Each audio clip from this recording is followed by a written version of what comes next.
on to sit on in space. Space is everywhere. The only practical thing you can sit on is the earth element, and you want to have the earth element available to you. If you and the earth element get into a good relationship, you will find that the earth element is always assisting you to do what it needs to do for you. So even if you are in a rocky area, you will find some sort of nice place where you can plop yourself down and feel stable for the length of time that you need to be there. With the intention, eventually, that there will be enough of a good relationship between you and the earth element that you might not even require the earth element anymore. Perhaps you would be able to maintain your sang-froid even by levitating above the ground. That might not be something that you have an ambition for. It might not be something that you will achieve in the space of one lifetime. But it's still worth being aware of the fact that there is no need to project the earth element externally and rely on its external support if you can, in fact, find internal support from the earth element and employ it that way.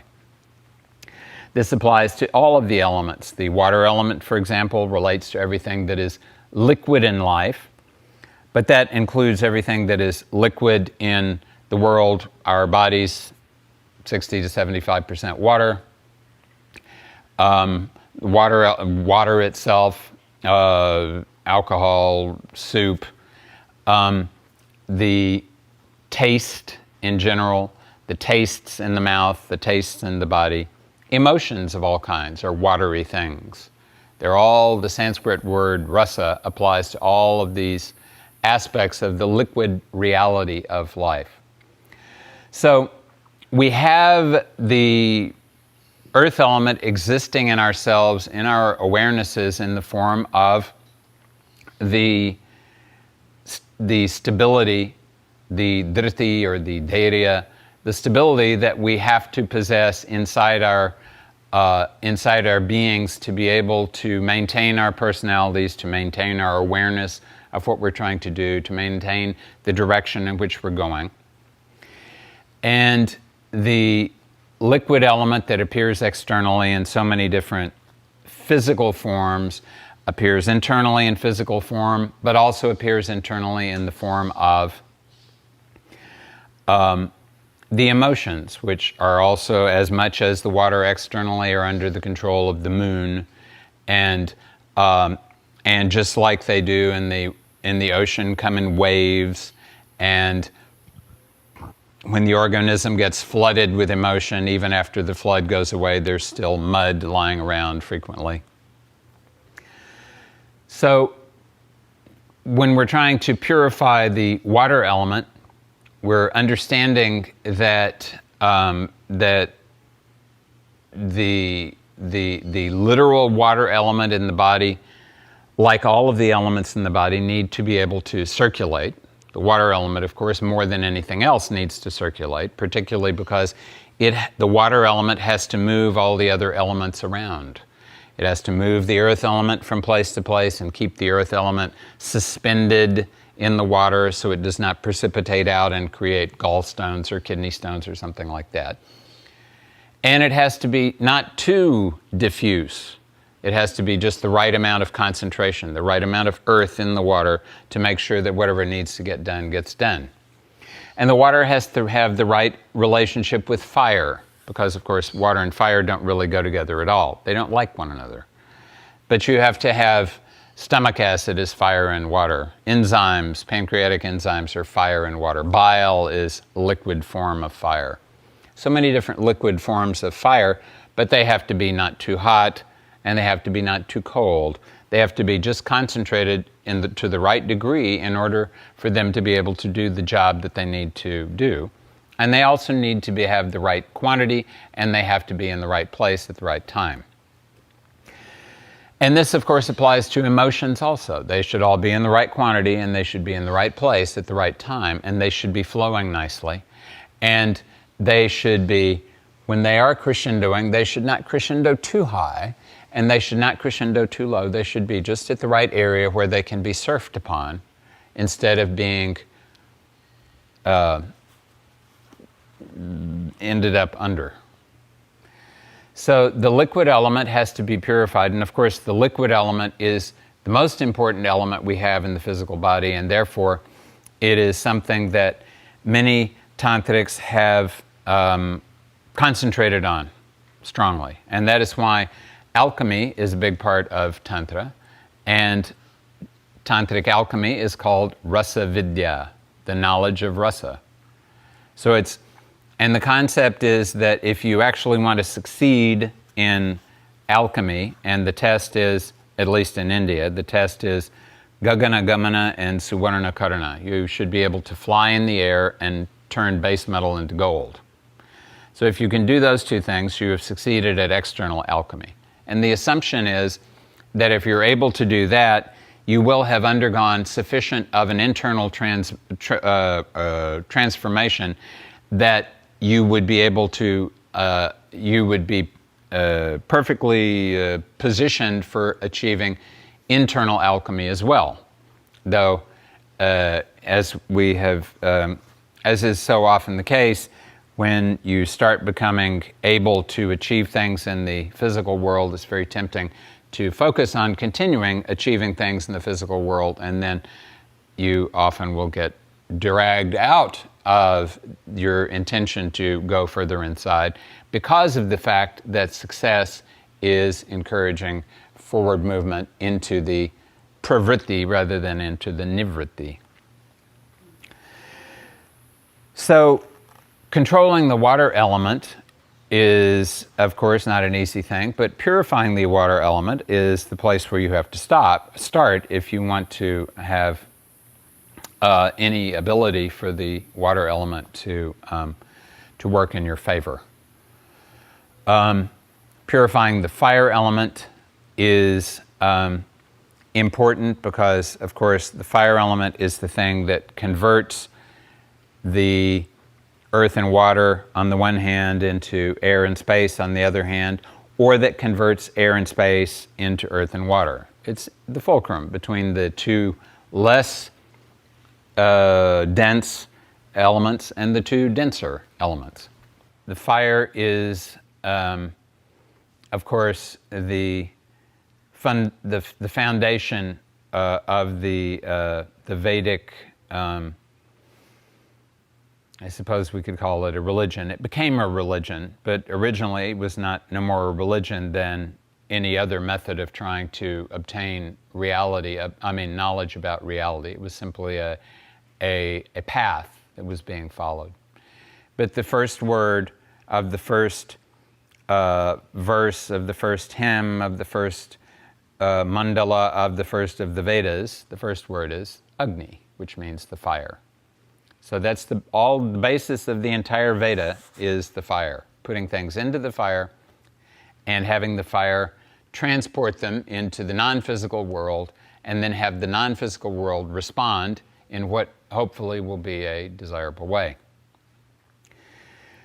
So purifying the fire element is very important especially because if you're trying to get into the non-physical reality, you will have to make sure that there is enough of the fire element that is working in a positive way in the physical reality for you to continue staying alive and functioning and wandering around and not being a burden on everybody that you know.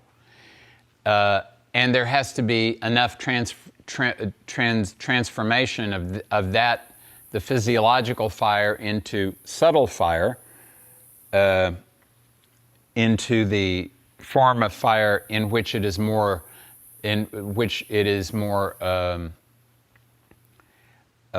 less subject to the having been less subjected to the forces of evolution that have caused it to evolve into things like bile and enzymes and acid and so on, all these melanin and all these other things that are functioning as representatives of the fire in the physiological existence. So purification of the air element, of course, is something that is a big part of the Patanjali's yoga under the name pranayama. The air element, as it appears in the physiological organism, does what the air element does externally. It moves things around. The job of air is to move. It has to move continuously inside.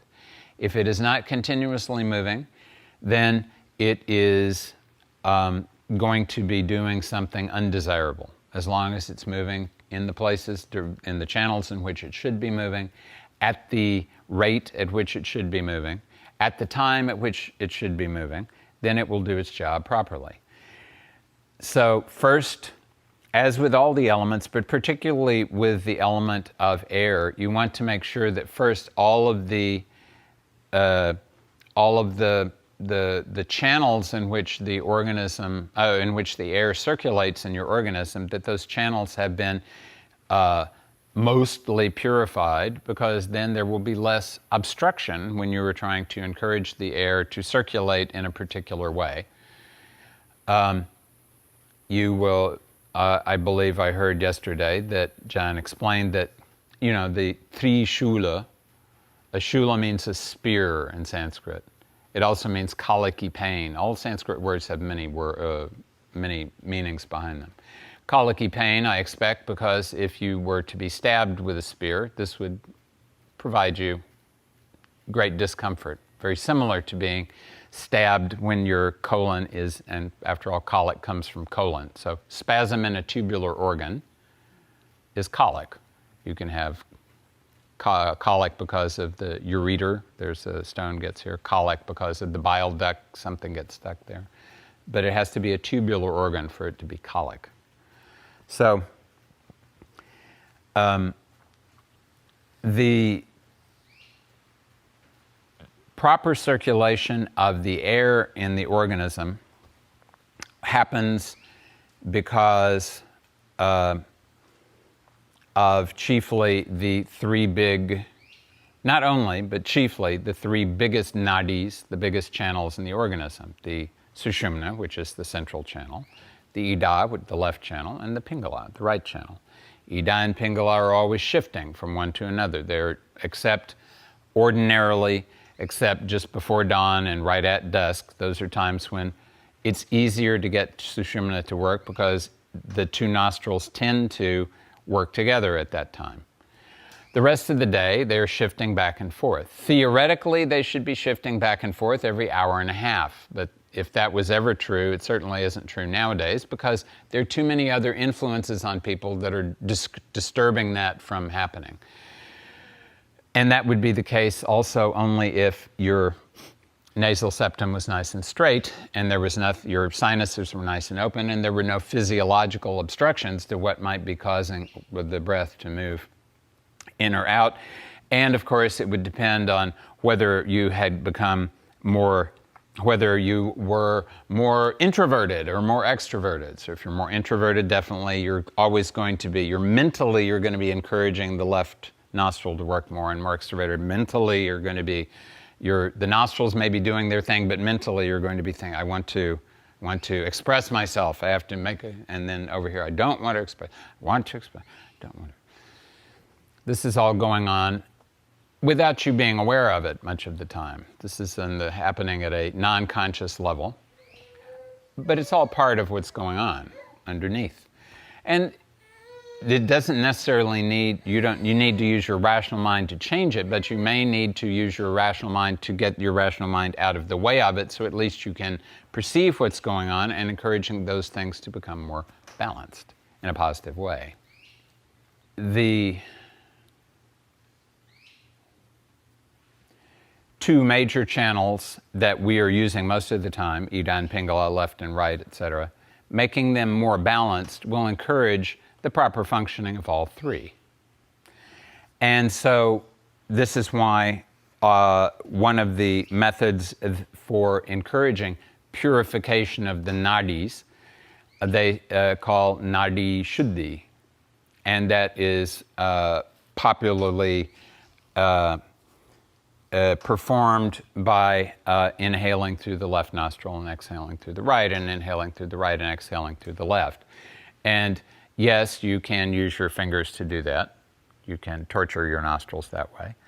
Or, and that may be a good way to begin, but an even better way to continue is to use your awareness, because your prana will always follow your awareness.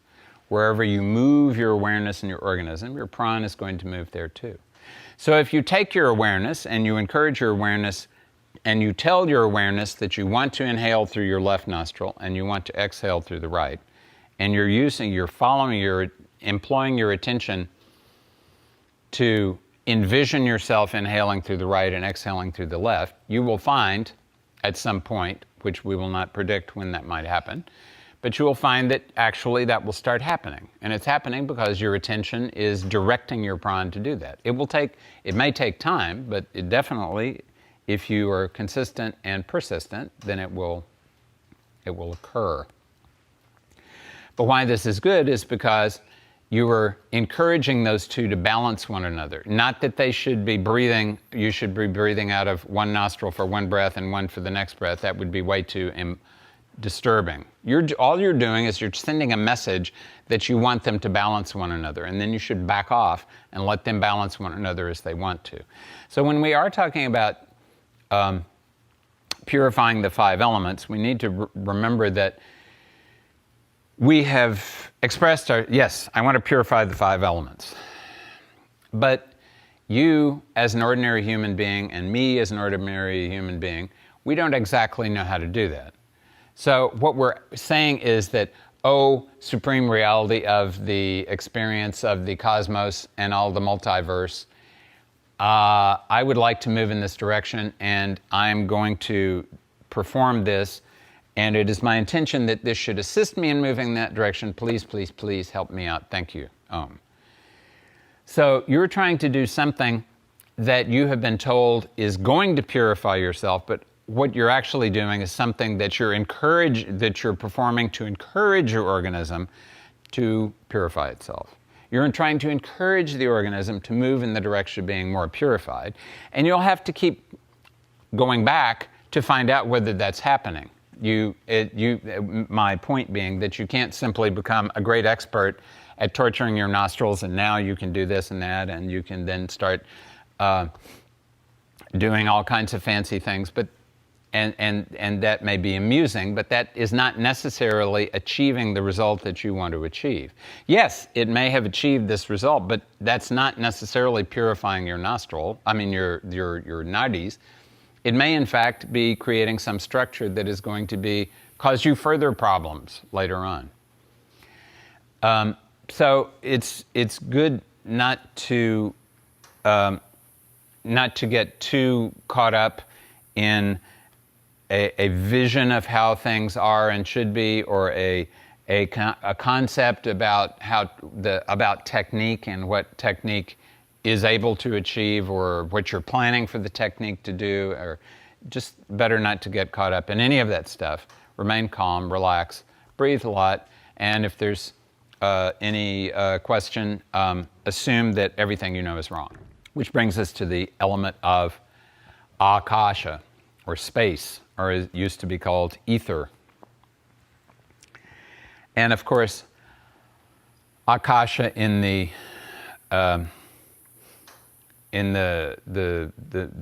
most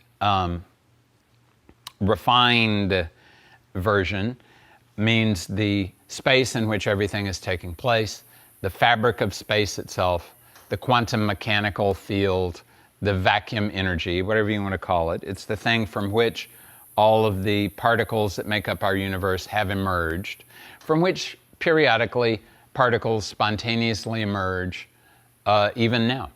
Hundreds of thousands of times every second, particles are emerging. Most of them find their antiparticles and resolve back into the field. But some do not do that, and then they become independent particles, and then they wander around the universe and they get involved in the manifestation, and then they are there until they aren't there anymore. So the universe is continuously, from the very fabric of space-time, it's continuing to instant by instant, produce more of what we have here, more of manifested, externally manifested space and time.